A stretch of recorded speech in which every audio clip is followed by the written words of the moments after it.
Hi folks, and welcome to this video on Act 5 Scene 9, which is the final scene of the play.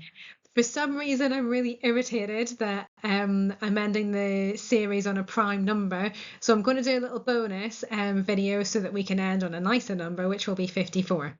Anyway, let's get on with Act 5 Scene 9. And this scene actually takes us right back to the start of the play. We have that cyclical structure in Macbeth, because in Act 1 Scene 2 we hear that Macbeth decapitated the traitor MacDonald. So pause the video, have a little think about what that decapitated head symbolised, and then start the video again when you're ready. So that head was a warning of the punishment that awaits traitors.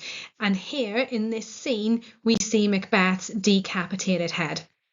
So I'm not going to read the whole thing. It starts with a conversation about the death of young Seward, who was killed by Macbeth in one of the previous scenes. But if we start at the bottom in yellow, Macduff comes in with Macbeth's head. So Macbeth has been given the appropriate punishment for a traitor. He's been killed and decapitated, and Macduff enters with the grisly evidence that Malcolm is now King of Scotland. And Macduff says, "Hail King, for so thou art."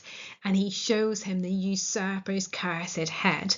Now, a usurper is someone who takes someone else's position or job or role in society illegally or illegitimately.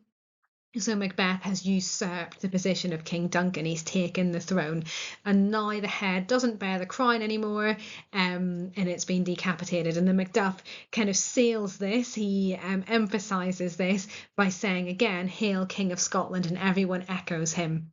There's a flourish, so a bit of music on the trumpets or whatever, just in case we had missed the fact that Malcolm is now King of Scotland.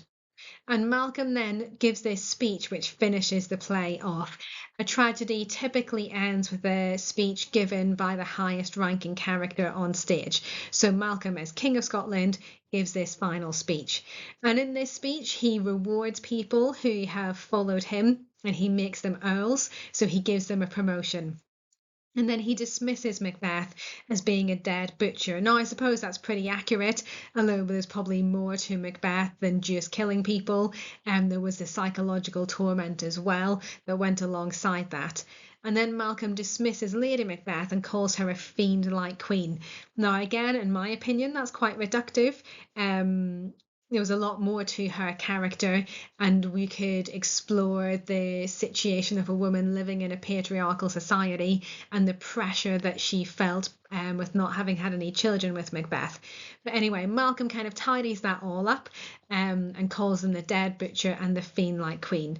And then he invites everybody to come to his coronation, which is going to be at a place called Scone. It is not Scone or Scone in this context, it is pronounced Scone. And that is the end of the play. They all head off and they're going to go and see Malcolm crowned as king. So my question for you is, how does Shakespeare restore order at the end of the play? So stop the video, jot down some thoughts on that, and then start the video again when you're ready. So Macduff is successful in his revenge. That storyline is finished. Macbeth is decapitated. This takes us back to the start of the play. He gets the punishment for those who betray the king. This is a warning for everybody in Scotland that they shouldn't copy Macbeth's actions. And also, given the context of the gunpowder plot in England, where Guy Fawkes and his crew attempted to kill King James I, this is a warning for the audience in England as well. Malcolm is king too.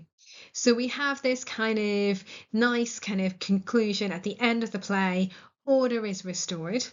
Or is it? Well, if you want to know about that, you're going to have to watch the next video.